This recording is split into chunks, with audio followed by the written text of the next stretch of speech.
I know. A warm welcome to you. I hand over to you and your team to take us through the next half an hour. Okay, thank you.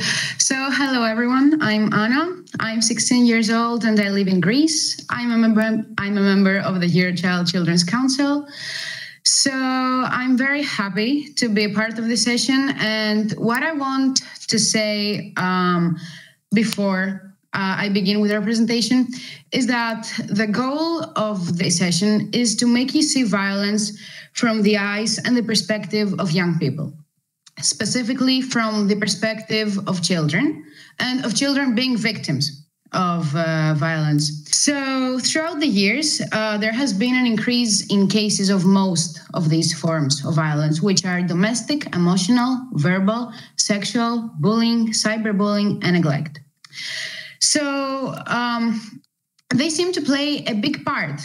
Violence seems to play a big part of children's lives, many children's lives. And for me, while being a member of the children's rights team of my organization, The Smile of the Child, I had the chance to participate in intensive trainings and later on volunteer in the 1056 helpline. The 1056 helpline is a national SOS helpline of my organization, which is operated by my organization. It is available throughout Greece on a 24-hour basis, 7 days a week, 365 days a year. So, next slide, please.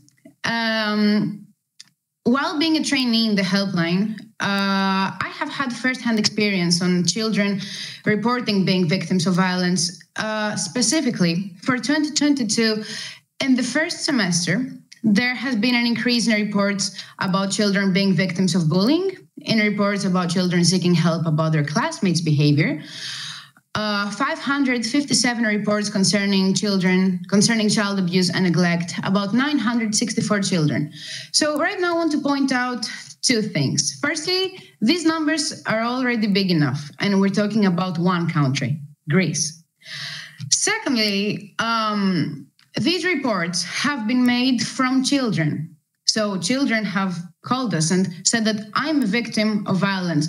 And children standing up for themselves and saying that I have experienced this, I think it is admirable. So seeing how many children have been reporting being victims, and we're talking just about Greece, it got me thinking, in what extent are children's rights being violated in cases of violence being present in their lives? So this obviously means that children's rights are violated by any form of violence. And right here, I want to mention something that was said yesterday, that when children's rights are violated, human rights are violated at the same time. Human rights and children's rights are the same thing.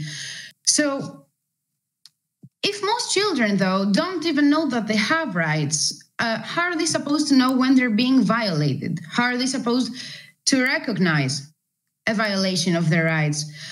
How are they supposed to know that violence is not something normal and that it should not be normalized by people? Like, they don't know that growing up in an abusive household, being a victim of sexual abuse, or being attacked by your classmates is not something normal, and it should not happen in their lives. So next slide, please.